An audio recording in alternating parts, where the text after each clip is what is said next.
ناظرین، آپ کو میرات النساء میں پورے دل کے ساتھ، خوشی کے ساتھ، شادمانی کے ساتھ خوش آمدید کہتے ہیں اور خداوند یسوع المسیح کے نام سے آپ کی سلامتی کی دعا کرتے ہیں۔ ناظرین، ہم نے گزشتہ پروگرام میں حضرت موسیٰ کے حوالے سے سیکھا کہ کس طرح سے انہوں نے حضرت یشوع کو اپنے ساتھ ساتھ رکھا اور کس طرح حضرت یشوع نے حضرت موسیٰ سے تربیت پائی اور رہنمائی میں ان کی چلنا سیکھا کہ خداوند کے ساتھ رہ کر کس طرح سے لوگوں کی خدمت کرنی ہے اور خدا کے احکامات کو ریسیو کر کے ان کو لکھنا بھی ہے اور لوگوں تک پہنچانے کی بھی ذمہ داری ان پر عائد ہو گئی۔ اور نہ صرف ہم نے یہ دیکھا بلکہ یہ بھی دیکھا کہ خداوند نے خود حضرت یشوع کو چنا اور انہیں حکم پر حکم دیا کہ اب تم نے وہ کام کرنے ہیں جو حضرت موسیٰ کے ساتھ رہتے ہوئے وہ کیا کرتے تھے۔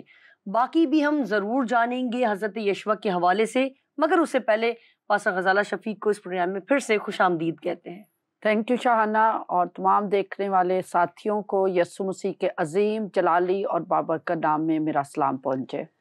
سسٹر، میں چاہوں گی کہ آج کے پروگرام میں ہم نے حضرت یشوع کے حوالے سے کنٹینیو کیا ہے، میں چاہوں گی ضرور آپ بتائیں کہ ہمیں اور کیا تاریخی شواہد ملتے ہیں، اندرونی اور بیرونی شواہد ملتے ہیں جن سے ہمیں تقویت ہو کہ یہ کتاب حضرت یشوع نے ہی لکھی ہے۔ جی شاہانہ، ہم نے جو پچھلا پروگرام ریکارڈ کیا اس میں ہم نے دیکھا کہ کیسے حضرت موسیٰ نے حضرت یشوع کی تربیت کی، اور حضرت موسیٰ کی وفات کے بعد کیسے خدا نے حضرت موسیٰ کو بائی نیم بلا کر کمیشن کیا اور وہ ساری ذمہ داریاں سونپی ان کو، جو جس مقصد کے لیے خدا نے قوم بنی اسرائیل کو چنا تھا، جس مقصد کے لیے حضرت موسیٰ کو خدا نے اپنے احکامات دیے، شریعت دیے، اور وہ زمین جس کو موعودہ زمین یا پرومس لینڈ کہا جاتا ہے یا کنعان کی سرزمین، اس پر پہنچانے کے لیے جو پریکٹیکل کام تھا اس کے لیے حضرت یشوع کی ذمہ داری عائد کی خدا نے۔ تو اس کے بہت سے ہمیں ظاہر شواہد ملتے ہیں، ثبوت ملتے ہیں کہ یہ کتاب حضرت یشوع نے ہی لکھی۔ تاریخی ثبوت بھی ملتے ہیں ہمیں، اندرونی شواہد بھی ملتے ہیں اور بیرونی شواہد بھی ملتے ہیں۔ اچھا، پچھلی دفعہ ہم نے یہ بھی دیکھا کہ حضرت یشوع کی وفات کا ذکر ہے، جس کی وجہ سے یہ کہا جاتا ہے کہ شاید یہ کتاب انہوں نے نہیں لکھی۔ اس کو کیونکہ پیچھے سے ہم کنٹینیو اسی پروگرام کو کر رہے ہیں، تو یشوع کی وفات کا ذکر تو قضات کی کتاب 2 باب اور اس کی 8 سے 10 آیت میں بھی یشوع کی وفات کا ذکر ہے، یعنی وہاں پر جو ریکارڈ کیا گیا اسی کو یہاں پر بھی رپورٹ کیا گیا یشوع کی کتاب کو کمپلیٹ کرنے کے لیے۔ اور تالمود جو کہ بہت اہمیت کی حامل کتاب ہے اسرائیلیوں کے لیے یا یہودی کلچر کے لیے، یہودی علماء کے لیے، اس میں بھی اس چیز کی تصدیق ہے کہ یشوع ہی اس کتاب کے رائٹر ہے۔ لیکن اس کے ساتھ ساتھ ہمیں تاریخی واقعات جو اسرائیل کی تاریخ سے پتہ چلتے ہیں یا دنیا کی تاریخ سے پتہ چلتے ہیں، وہ واقعات جو جھٹلائے نہیں جا سکتے، جو نہ صرف ہمارے ایمان کا حصہ ہے بلکہ وہ خدا کی قدرت کا اظہار بن کر وہ مختلف قوموں میں بھی بیان کیے جاتے ہیں، اور ان پر بہت سی فلمیں بن چکی ہیں، بہت سی کتابیں لکھی جا چکی، بہت سی سٹوریز بنتی ہیں۔ یعنی وہ ایسے واقعات ہیں جو یہ نہیں ہے کہ وہ کسی گھر کے واقعات ہیں یا کسی ایک سوسائٹی کے واقعات، یہ وہ واقعات ہیں جنہوں نے امپیکٹ کیا ہے انسان کی زندگی کو ماضی میں بھی اور آج بھی وہ امپیکٹ کر رہی ہیں۔ ایک تو تاریخی واقعہ وہ ہے جب حضرت موسیٰ نکلے ہیں اور فرعون کی جو پوری لشکر تھا اس کو بحر کلزم میں ڈبو دیا گیا تھا اور بنی اسرائیل کو نکال لیا گیا تھا۔ پھر دوسرا واقعہ یردن کا، وہ واقعہ، پھر یرو کا واقعہ جہاں پر وہ اتنی مضبوط دیوار جو ہے وہ گر جاتی ہے۔ پھر ایک واقعہ جب سورج تھم جاتا ہے، چاند تھم جاتا ہے، ٹائم رک جاتا ہے، اس کی تصدیق ہمیں تاریخی کتابوں سے ملتی ہے۔ پھر راہب کا واقعہ، یہ وہ واقعات ہیں جس پر بے انتہا سٹوریز بن چکی، فلمیں بن چکی ہیں، اور یہ خدائی قدرت کا اظہار ہیں۔ تو اگر آپ ان واقعات کو دیکھیں، وہ یشوع ہی کی کتاب میں لکھے ہیں، اور سب سے بڑی خوبصورت بات یہ ہے کہ یشوع ہی کی زندگی پر بیتے ہیں۔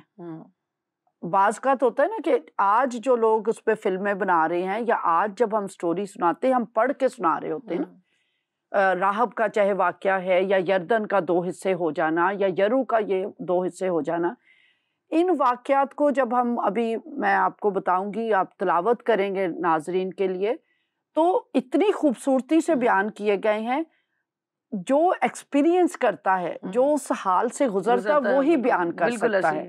یعنی یہ اتنا کلوز ریلیشن شپ ہے، اتنا خوبصورت ایمان کا سفر ہے کہ جب ہم اس کو کلام خدا میں سے ان واقعات کو پڑھتے ہیں تو آج بھی ہمارے رونگٹے بھی کھڑے ہوتے ہیں اور خدا کی قدرت پہ بھی ہمارے ایمان کا اور اظہار ہوتا ہے.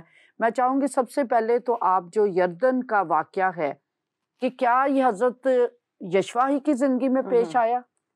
ضرور، بالکل جاننا چاہوں گی میں بھی ضرور، اور میں چاہوں گی کہ ناظرین بھی بڑے دھیان سے اس حوالے کو ہمارے ساتھ سنیں، اور جیسے ہی آپ کو وقت ملتا ہے تو ضرور پلیز وقت نکالا کریں اور تلاوت کیا کریں.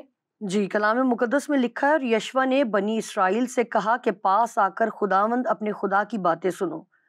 اور یشوع کہنے لگا کہ اس سے تم جان لو گے کہ زندہ خدا تمہارے درمیان ہے، اور وہی ضرور کنانیوں اور ہتیوں اور ہویوں اور فرزیوں اور جرجاسیوں اور اموریوں اور یبوسیوں کو تمہارے آگے سے دفع کرے گا.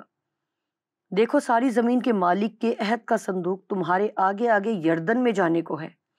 سو اب تم ہر قبیلہ پیچھے 1 آدمی کے حساب سے 12 آدمی اسرائیل کے قبیلوں میں سے چن لو، اور جب یردن کے پانی میں ان کاہنوں کے پاؤں کے تلوے ٹک جائیں گے جو خداوند یعنی ساری دنیا کے مالک کے عہد کا صندوق اٹھاتے ہیں، تو یردن کا پانی یعنی وہ پانی جو اوپر سے بہتا ہوا نیچے آتا ہے تھم جائے گا اور اس کا ڈھیر لگ جائے گا. اور جب لوگوں نے یردن کے پار جانے کو اپنے ڈیروں سے کوچ کیا، اور وہ کاہن جو عہد کا صندوق اٹھائے ہوئے تھے لوگوں کے آگے آگے ہو لیے، اور جب عہد کے صندوق کو اٹھانے والے یردن پر پہنچے اور ان کاہنوں کے پاؤں جو صندوق کو اٹھائے ہوئے تھے کنارے کے پانی میں ڈوب گئے، کیونکہ فصل کے تمام ایام میں یردن کا پانی چاروں طرف اپنے کناروں سے اوپر چڑھ کر بہا کرتا ہے. تو جو پانی اوپر سے آتا تھا وہ خوب دور ادم کے پاس جو زرتان کے برابر ایک شہر ہے رک کر ایک ڈھیر ہو گیا، اور وہ پانی جو میدان کے دریا یعنی دریائے شور کی طرف بہ کر گیا تھا بالکل الگ ہو گیا، اور لوگ عین یریحو کے مقابل پار اترے. اور وہ کاہن جو خداوند کے عہد کا صندوق اٹھائے ہوئے تھے یردن کے بیچ میں سوکھی زمین پر کھڑے رہے، اور سب اسرائیلی خشک زمین پر ہو کر گزرے، یہاں تک کہ ساری قوم صاف یردن کے پار ہو گئی. آمین. یہ آپ نے دیکھا، اس کا جو سب سے عجیب بیان ہے نا وہ ہے کہ جو پانی اوپر سے آتا تھا، آپ کو پتا ہے جو پانی اوپر سے آتا ہے اس کو ٹھہرانا بہت مشکل ہے. جو ہموار زمین پہ چل رہا ہوتا ہے اسے ٹھہرایا جا سکتا ہے، لیکن اس پانی کے اوپر سے جو پانی آ رہا ہے اس کے تھمنے سے پہلے ہی یشوع خدا سے سن کر کلام لوگوں تک پہنچاتا ہے، اور وہ اس چیز کا وٹنس ہے. وہ خود اس کی سربراہی میں یہ سارا واقعہ جنم لیتا ہے، جس پر آج فلمیں بنتی ہیں، جس پر ہم لوگوں کو جب ایمان کی تلقین کرنی ہوتی ہے تو ہم لوگوں سے کہتے ہیں خدا اگر یردن کے اوپر کے آنے والے پانی کو روک سکتا تو تمہارے لیے یہ کام کیوں نہ کرے گا. میرا بیان کرنے کا مقصد یہ ہے کہ یہ جو واقعہ ریکارڈ ہے یا ہم تک پہنچا ہے یا آج تک کلام مقدس میں، تو یہ حضرت یشوع کے ایمان کے سبب سے تھا. حضرت یشوع کو خدا نے یہ بتایا تھا، اور وہ بار بار کہتے ہیں ساری کائنات کا خدا، ساری قدرت کا خدا تمہارے آگے آگے چلے گا. تو وہ خدا کی قدرت کو خود بھی ایکسپیرینس کرتے تھے اور لوگوں کو پھر اس رہنمائی میں لے کر چلتے تھے. کوئی بھی جو ایسے واقعات اس کتاب میں لکھے ہوئے ہیں وہ اتنی خوبی سے بیان کیے گئے کیونکہ وہ حضرت یشوع پر خود بیتے تھے، اس لیے انہوں نے ان کو ریکارڈ کروایا. ایک اور اہم واقعہ جب سورج تھم جاتا ہے، جب چاند تھم جاتا ہے، اس کا بیان بھی اگر آپ دیکھیں بائبل مقدس کے اسی کتاب میں، وہ 10 باب 13 آیت یشوع ہی کی. یعنی آج یہ بات اگر آپ کریں کہ سورج کا رک جانا، چاند کا تھم جانا، یہ بہت فیری ٹیل لگتی ہے، جی 12ویں آیت سے میں پڑھ دیتی ہوں. اور اس دن جب خداوند نے اموریوں کو بنی اسرائیل کے قابو میں کر دیا، یشوا نے خداوند کے حضور بنی اسرائیل کے سامنے یہ کہا، اے سورج تو جبعون پر اور اے چاند تو وادی ایالون میں ٹھہرا رہ.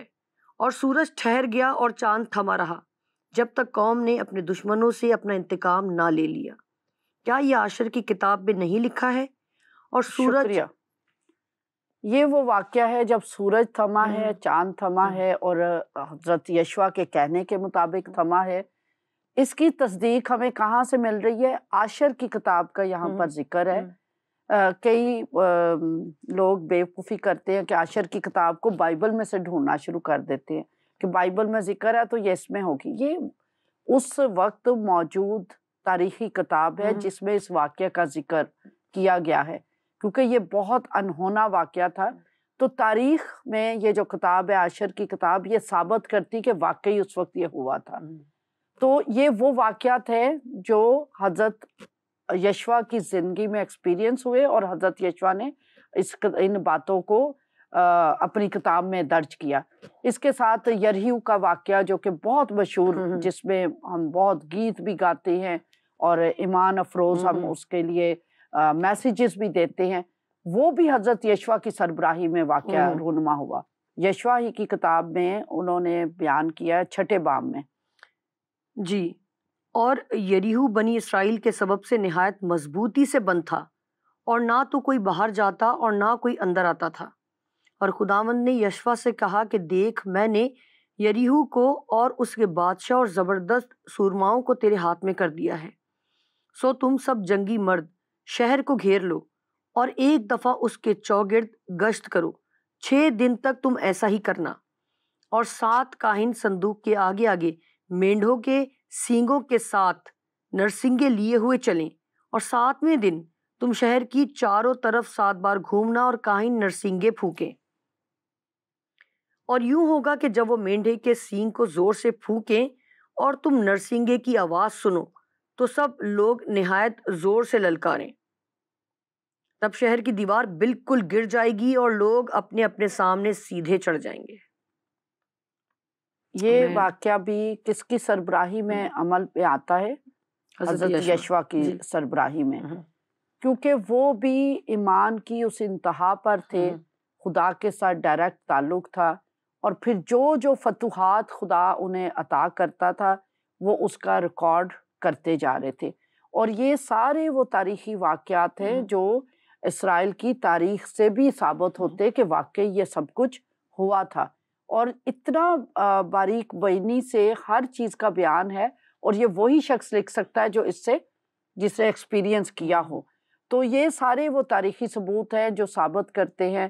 ایک اور واقعہ راہب کا واقعہ جو کہ کرسچن ہسٹری کا بہت بڑا واقعہ ہے، کہ ایک عورت کے ایمان کی کہانی جس نے اپنی زندگی کی پرواہ نہ کی، اور جب یشوا نبی نے 2 جاسوسوں کو بھیجا اور اس نے اپنی گردن کو خطرے میں ڈال کر، اپنی جان کو خطرے میں ڈال کر ان جاسوسوں کو اپنے گھر بنا دی. اور پھر وعدہ کیا ہوا تھا کہ اگر جب اس شہر میں ہم داخل ہوں گے تیری جان بچائی جائے گی، تیری جان ہلاک نہیں ہوگی. یہ بھی بہت بڑا تاریخی واقعہ ہے، ایمان افروز واقعہ ہے.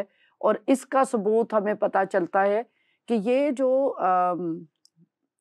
جب اس شہر کو فتح کیا جاتا ہے تو سب چیزوں کو آگ لگا دی جاتی ہے. اگر آپ 6 باب اور اس کی 25ویں آیت دیکھیں. لیکن یشوا نے راہب کسبی اور اس کے باپ کے گھرانے کو اور جو کچھ اس کا تھا سب کو سلامت بچا لیا. اور اس کی بود و باش آج کے دن تک اسرائیل میں ہے، کیونکہ اس نے ان قاصدوں کو جن کو یشوا نے یریحو میں جاسوسی کے لیے بھیجا تھا چھپا رکھا تھا. راہب ایک فرضی کہانی نہیں ہے. یہ پتہ چل رہا ہے کہ یشوا کی زندگی میں وہ زندہ ہے، اور وہ جاسوسوں کو اسی نے ہی چھپایا تھا. اور جب اس شہر پر حملہ کیا گیا، جب سب کچھ نابود کر دیا گیا، آگ لگا دی گئی، لیکن اس کو وعدہ کے موافق اس کے گھرانے کو، اس کے مال و اسباب کو بچا لیا گیا. اور یہ یشوا کے دور میں زندہ تھی، یہ زندہ کریکٹر ہے، یہ فرضی کہانی نہیں ہے، اور یشوا ہی کی زندگی سے، یشوا ہی کی کتاب سے ہمیں اس کا بیان ملتا ہے۔ تو یہ بہت سے واقعات ہیں جو تاریخی کتابوں میں، اسرائیل کی تاریخ میں ملتے ہیں، لیکن وہ ہمیں پتہ چلتا ہے بائبل مقدس میں سے کہ یشوا کی سربراہی میں، یشوا کی نمائندگی میں، یشوا کی ایمان افروز رہنمائی کی وجہ سے نہ صرف بنی اسرائیل نے فتح یابی حاصل کی، وہ جو معاہدہ زمین تھی، پرومسڈ لینڈ تھی، اس کو یشوا کی سربراہی میں اس پر فتح یابی حاصل کی۔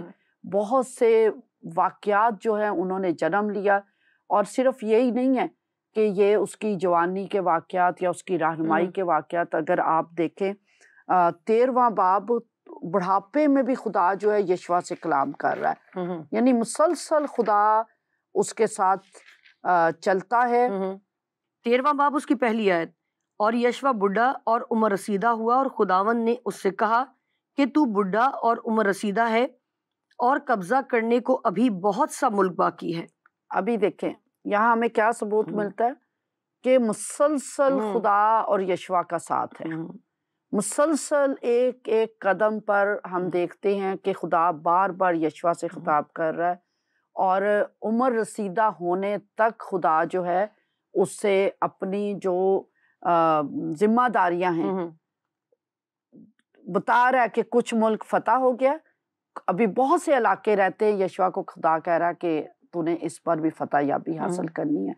پھر ہم اگر دیکھیں کہ بہت سے ایسے واقعات ہیں جو دوسری بائبل مقدس کی کتابوں میں لکھے ہوئے ہیں، اور اس کا ثبوت ہمیں یشوا کی کتاب میں ملتا ہے۔ مثلاً اگر آپ دیکھیں دوسرا سیموئیل اس کا 21واں باب اور اس کی پہلی 2 آیات میں جبونیوں کے بارے میں جو کچھ بیان کیا گیا ہے۔ دوسرا سیموئیل 21 باب اور اس کی پہلی 2 آیات۔ جی، کلام میں لکھا ہے، اور داؤد کے ایام میں پے در پہ 3 سال کال پڑا، اور داؤد نے خداوند سے دریافت کیا، خداوند نے فرمایا کہ یہ ساؤل اور اس کے خونریز گھرانے کی سبب سے ہے، کیونکہ اس نے جبونیوں کو قتل کیا۔ تب بادشاہ نے جبونیوں کو بلا کر ان سے بات کی، یہ جبونی بنی اسرائیل میں سے نہیں بلکہ بچے ہوئے اموریوں میں سے تھے، اور بنی اسرائیل نے ان سے قسم کھائی تھی، اور ساؤل نے بنی اسرائیل اور بنی یہودا کی خاطر اپنی گرم جوشی میں ان کو قتل کر ڈالنا چاہا تھا۔ اس کی تصدیق ہمیں جوشوا کی کتاب 9 باب اور اس کی 27ویں آیت میں ملتی ہے۔ جی، کلام میں لکھا ہے، اور یشوا نے اسی دن ان کو جماعت کے لیے اور اس مقام پر جسے خداوند خود چنے اس کے مذبح کے لیے لکڑہارے اور پانی بھرنے والے مقرر کیا، جیسا آج تک ہے۔ یہ جو واقعات اس میں کچھ لوگ اعتراض کرتے ہیں کہ یہ یشوا کی وفات کے بہت عرصے بعد یہ کتاب لکھی گئی تھی، لیکن ہمیں بہت سے واقعات جو دوسری کتابوں میں ذکر ہیں اور وہ یشوا بھی ان کا ذکر کرتا ہے، اس کا مطلب ہے کہ یہ اسی زمانے میں، اسی دور میں لکھی گئی تھی، اور یشوا نے اپنی وفات سے پہلے اس کو لکھ لیا تھا۔ اگر آپ جو کنعان کو جب فتح کیا تھا، جو پرانے نام تھے اس کو بدل کر جو یشوا نے نام رکھے، وہ تاریخی نام بھی آج تک موجود ہیں، وہ بھی ہمیں ثبوت ملتا ہے کہ ان شہروں کے نام رکھنے والا کون تھا؟ یشوا تھا۔ اور پھر ہم اسی یشوا کی کتاب میں دیکھیں گے کہ جیسے خدا نے پہلے ہی باب میں یشوا کو ذمہ داری دی تھی کہ یہ شہر جو ہیں تو نے فتح کرنے ہیں۔ اگر ہم دوسرے باب سے 11ویں باب تک جائیں تو یشوا کی وہ تمام فتوحات ہیں، وہ تمام رہنمائی ہے جو مختلف شہروں پر اس نے اسرائیلیوں کے ساتھ مل کر چڑھائی کی اور پھر ان شہروں کو فتح کیا، یہاں تک کہ ان شہروں کے نام بھی لکھے گئے ہیں۔ ان شہروں کو کہ جو قدیم نام اسرائیل کی تاریخ میں موجود ہیں وہ یشوا کی کتاب میں ذکر ہیں۔ تو اس کا مطلب کہ یشوا وہاں موجود تھا جو ان شہروں کے قدیم ناموں سے واقف تھا اور ان کا بیان کر رہا ہے۔ اور پھر 2 باب سے 11 باب تک وہ تمام فتوحات کی کہانی ہے جو خدا نے ذمہ داری دی یشوا کو کہ تو نے ان شہروں پر حضرت موسیٰ چلے گئے ہیں لیکن اب تو نے کیا کرنا ہے، یہ ذمہ داری پوری کرنی ہے۔ اگر 2 باب اس کی دیکھیں، پہلی آیت کیا لکھا ہوا ہے؟ جی لکھا ہے، تب نون کے بیٹے یشوا نے شتیم سے 2 مردوں کو چپکے سے جاسوس کے طور پر بھیجا اور ان سے کہا کہ جا کر اس ملک کو اور یریہو کو دیکھو بھالو۔ چنانچہ وہ روانہ ہوئے اور ایک قصبی کے گھر میں جس کا نام راہب تھا آئے اور وہیں سوئے۔ یہ دیکھیں، جیسے خدا نے حکم دیا اس نے یریہو کے لیے فتح یابی کے لیے کیا کیا، ایک سکیم بنائی کہ 2 لوگوں کو وہاں پر بھیجنا ہے۔ اس کا واقعہ آگے آپ نے راہب کا ہم نے بیان پڑھا تھا کہ راہب نے ان دونوں جاسوسوں کو اپنے گھر میں پناہ دی تھی۔ بے شمار ایسے واقعات، یہ زیادہ جو یشوا کی کتاب ہے یہ اس کے جو واقعات اس کے ساتھ بیتے اس نے ان کو بیان، سٹوری، مختلف فتوحات کی سٹوری، اس کی ذاتی کہانی، اور اس کا ثبوت پھر ہمیں دوسری کتابوں سے بھی ملتا ہے کہ یشوا نے یہ سارے کام کیے اور خدا ہمیشہ یشوا کے ساتھ ساتھ رہا۔ اگر آپ اس کے ساتھ ساتھ دیکھیں 11واں باب دیکھیں، اس میں خدا یشوا سے کیا بات کرتا ہے۔ یشوا کی کتاب 11 باب اور اس کی 6 7 آیت۔ جی لکھا ہے، تب خداوند نے یشوا سے کہا کہ ان سے نہ ڈر، کیونکہ کل اس وقت میں ان سب کو اسرائیلیوں کے سامنے مار کر ڈال دوں گا۔ تو ان کے گھوڑوں کی کونچیں کاٹ ڈالنا اور ان کے رتھ آگ سے جلا دینا۔ یہ یہاں پھر پتہ چل رہا ہے کہ جو جنگی کارنامے بھی یشوا نے انجام دیے یا جنگی فتوحات حاصل کی، وہ خدائی حکم کے مطابق تھی، خدائی قوت کے مطابق تھی، اور جو بھی یشوا کر رہا تھا، چاہے وہ یریہو کا شہر فتح کر رہا تھا، چاہے وہ کنعان کے جو مختلف شہروں کا ذکر ہے ان کو فتح کر رہا تھا، ایک ایک چیز خدا بتا رہا تھا، اور ایک ایک چیز جو خدا بتا رہا تھا یشوا اس کو لکھتا بھی جا رہا تھا اور اس پر پریکٹیکلی عمل بھی کرتا جا رہا تھا۔ یہاں تک کہ اگر ہم اسی کتاب کے بے شمار واقعات ہیں، میں نے آپ سے کہا میں تو چاہوں گی سسٹر کہ آخر میں آپ ضرور یہ بات کہیں کہ اس پوری کتاب کو ضرور پڑھا جائے۔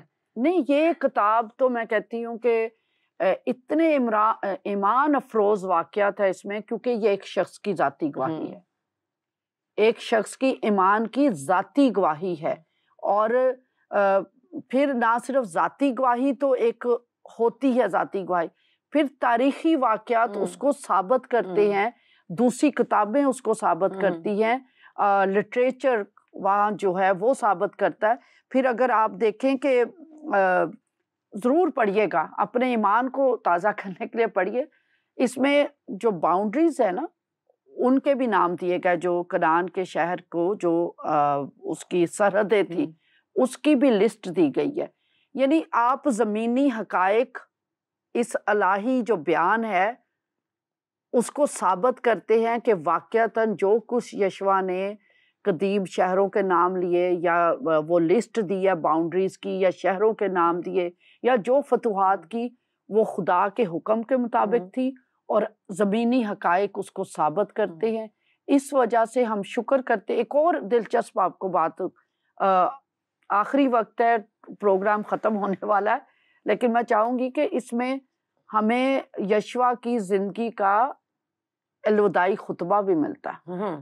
تو آپ دیکھیں کہ یشوا کا آخری خطبہ، یشوا نبی کا، ہمیں 23واں باب اور اس کی پہلی 2 آیات اگر تلاوت کرے اور پھر 14ویں آیت سے باب کے آخر تک۔ جی، اس کے بہت دنوں بعد جب خداوند نے بنی اسرائیل کو ان کے سب گردا گرد کے دشمنوں سے آرام دیا اور یشوا بڈھا اور عمر رسیدہ ہوا، تو یشوا نے سب اسرائیلیوں اور ان کے بزرگوں اور سرداروں اور قاضیوں اور منصبداروں کو بلوا کر ان سے کہا کہ میں بڈھا اور عمر رسیدہ ہوں۔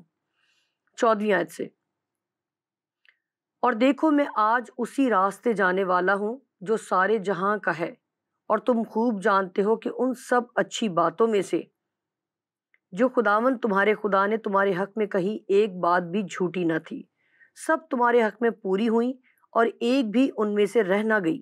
سو ایسا ہوگا کہ جس طرح وہ سب بھلائیاں جن کا خداوند تمہارے خدا نے تم سے ذکر کیا تھا تمہارے آگے آئیں، اسی طرح خداوند سب برائیاں تم پر لائے گا، جب تک کہ اس اچھے ملک سے جو خداوند تمہارے خدا نے تم کو دیا ہے وہ تم کو نیست و نابود نہ کر ڈالے۔